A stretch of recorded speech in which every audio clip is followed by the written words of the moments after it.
نحمده ونصلي ونسلم على رسوله الكريم وعلى آله وصحبه أجمعين أما بعد. بسم الله الرحمن الرحيم. صبر أصحاب النبي صلى الله عليه وسلم على ذهاب بصارهم. صبر زيد بن أرقم رضي الله عنه على فقد بصره.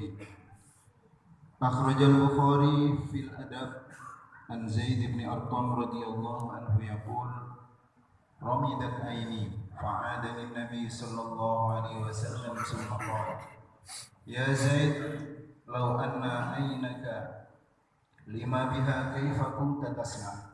قال: كنت أسبل أحتسب. قال: لو أن عينك لما بها ثم صبرت واحتسبت كان ثوابك الجنة. وعند أحمد عن أنس رضي الله عنه قال: دخلت مع النبي صلى الله عليه وسلم نعود زيد بن أرقم وهو يشتكي عينيه، فقال له: يا زيد واحتسبت لتلقين الله عز وجل ليس عليك ذنب. قال الهيثمي: وفيه الجعفي وفي كلام كثير وقد وثقه الثوري والشعبة انتهى. وعند أبي يعلى وابن عساكر عن زيد بن أرقم رضي الله عنه أن النبي صلى الله عليه وسلم دخل عليه يعوده من مرض كان به، فقال: ليس عليك من مرضك هذا بأس، ولكن كيف بك إذا أمرت بعدي فعميت؟ قال: إذا أصبر وأحتسب. قال: إذا تدخل الجنة بغير حساب.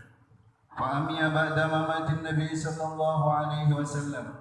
وأخرجه البيهقي عن زيد بمعنى كما في الكنز.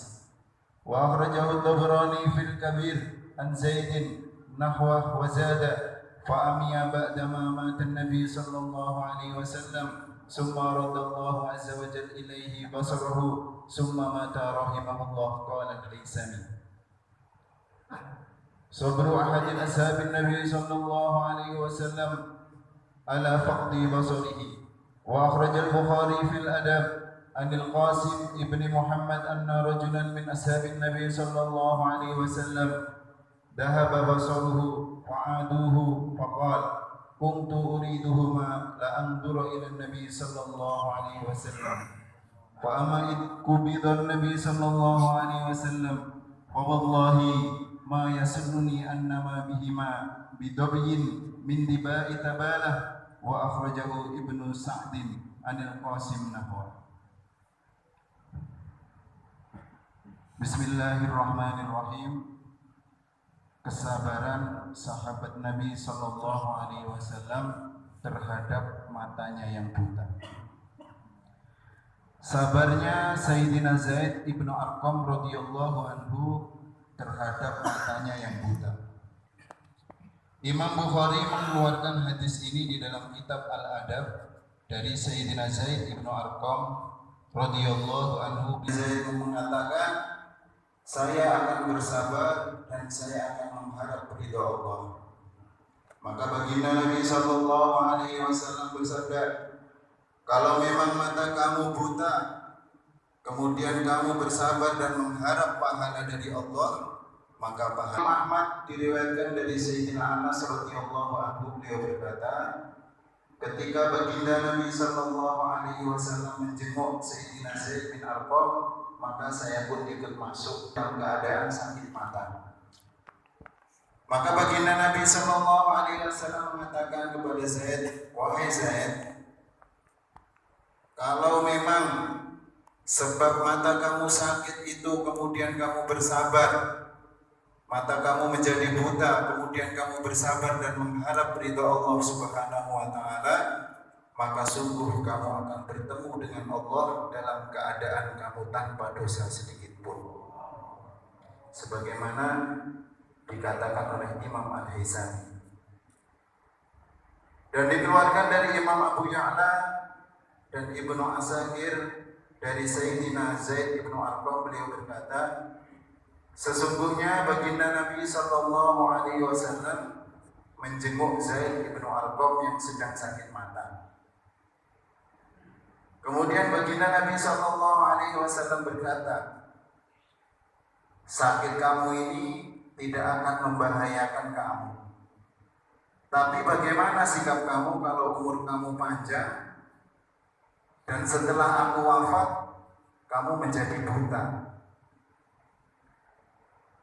Maka Sayyidina Zaid mengatakan, kalau memang begitu, aku akan bersabar dan aku akan mengharap pahala dari Allah Subhanahu wa taala. Baginda Nabi SAW bersabda, kalau begitu kamu akan masuk surga tanpa hisab. Kemudian pada saat itu Sayyidina Zaid dalam keadaan buta setelah baginda Nabi SAW wafat. Dikeluarkan juga dari Imam Al-Baihaqi dari Sayyidina Zaid, ada tambahan sebagaimana diterangkan dalam kitab Kanzul Umam. Kemudian Sayyidina Zaid buta.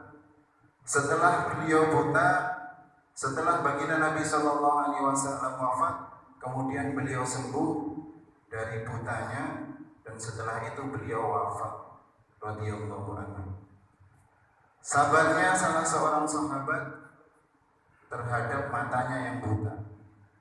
Imam Bukhari mengeluarkan hadis ini di dalam kitab Al-Adab dari Sayyidina Qasim ibn Muhammad radhiyallahu anhu, sesungguhnya seorang laki-laki dari sahabat baginda Nabi SAW telah buta matanya. Kemudian berkata, aku memiliki kedua mata ini hanya untuk melihat baginda Nabi SAW. Kemudian ketika baginda Nabi SAW wafat, demi Allah, mata saya yang buta ini walaupun diganti dengan 2 kijang yang terbaik dari negeri Tabala untuk bisa melek lagi, demi Allah saya tidak mau. Sebagaimana diceritakan oleh Al-Qasim. Hadirin yang dimuliakan oleh Allah Subhanahu wa taala, termasuk adab para sahabat radhiyallahu anhum adalah mereka bersabar di dalam menghadapi segala macam ujian. Termasuk adab dari para sahabat. Maka para ulama mengatakan, kalau seseorang itu imannya benar, maka dia akan memiliki sikap-sikap yang benar. Dia akan bisa bersyukur dan dia juga akan mudah untuk bersabar di dalam menghadapi segala macam ujian. Ini kalau orang imannya benar. Kalau orang mau memahami bahwasanya ujian itu datang dari Allah, maka dia akan mudah untuk bersabar. Ini ujian datang dari Allah. Karena Allah Subhanahu wa taala memiliki sifat ahkamul hakimin, mengetahui segala sesuatu dan tepat atau pas menempatkan segala sesuatu pada tempatnya. Ini sifatnya Allah. Maka kalau orang memahami ujian itu datang dari Allah, maka dia akan mengatakan, ini datang dari Allah, ini memang pas, benar untuk saya. Karena ini yang mendatangkan adalah Allah, zat ahkamul hakimin, maka orang itu akan bisa bersabar. Ini kalau orang imannya benar. Tapi hadirin yang dimuliakan oleh Allah SWT, kalau orang itu imannya tidak benar, maka dia akan mengatakan, ya Allah, saya ini salah apa kok diuji? Ya enggak Pak? Kalau orang imannya tidak benar, maka dia akan mengatakan, saya ini salah apa ya Allah kok diuji? Apa engkau ini belum puas untuk menguji saya? Naudzubillah min dzalik. Ini kalau orang imannya tidak benar. Hadirin yang mulia, kalau kita ini tidak sabar di dalam menghadapi ujian, maka ujian akan tetap berjalan. Ujian akan tetap terus. Tapi kita akan hancur-hancuran, kita tidak dapat pahala, agama kita berdosa. Hadirin yang dimuliakan oleh Allah SWT, Maka kita ini jangan berharap hidup di dunia ini tanpa ada ujian. Hakikatnya ujian-ujian yang diberikan oleh Allah Subhanahu wa taala ke dunia ini adalah untuk meningkatkan derajat orang-orang yang beriman, dan ujian juga hakikatnya untuk melemahkan, menghinakan orang-orang yang tidak beriman. Maka kita perlu memahami ujian di dunia ini sebetulnya menyadarkan kepada kita bahwasanya dunia ini bukanlah tempat kita. Tempat kita yang sesungguhnya adalah di akhirat nanti. Maka di sini ada seorang sahabat mengatakan, mata saya yang buta ini, demi Allah, walaupun diganti dengan dunia seisinya, supaya bisa melihat lagi, demi Allah saya tidak mau. Karena untuk apa saya bisa melihat, sedangkan di dunia ini Rasulullah sudah tidak ada. Hadirin yang mulia, orang yang bisa mengucapkan seperti ini adalah orang yang memiliki keyakinan dalam hatinya bahwasanya tempat dia bukan di dunia, tapi tempat dia di akhirat. Maka hadirin yang dimuliakan oleh Allah SWT, kita tanamkan dalam hati kita keyakinan yang benar, keyakinan yang lurus. Kita juga ini punya mata, Pak, bisa melihat. Tapi apa yang membedakan antara kita dengan sahabat? Kalau sahabat itu meniatkan segala sesuatunya untuk akhirat, untuk agama. Maka apa saja yang kita miliki di dunia ini, bagaimana kita belajar satu persatu, kita syukuri, dan segala sesuatu kita niatkan untuk akhirat.